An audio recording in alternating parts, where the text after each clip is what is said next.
खिज़र, क्या तुम्हें शाहीन पर एतमाद है मेरे भाई? मुझे सिर्फ इस जहाज पे एतमाद है निको। हम इस वक्त अपने भाइयों की तलाश में निकल गए हैं, बाकी बातें अहम नहीं। सही कहा। पहले उरूज आगा और इलियास को तलाश कर ले, फिर हम बाकी मामलात भी देख लेंगे।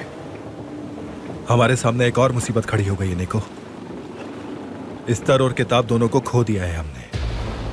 अब दोनों को वापस हासिल करना है हमें। क्या हमें कोई एक पुरसुकून दिन नसीब होगा? बस एक ही दिन सही। पुरसुकून जिंदगी में भी मौत का खौफ होता ही है मेरे भाई। हमें अपने साथियों को हरगिज नाउम्मीद नहीं करना है। लेकिन खैर, तुम कड़ी नजर रखो। कोई इशारा, कोई निशानी, हमें कुछ ना कुछ ढूंढना है।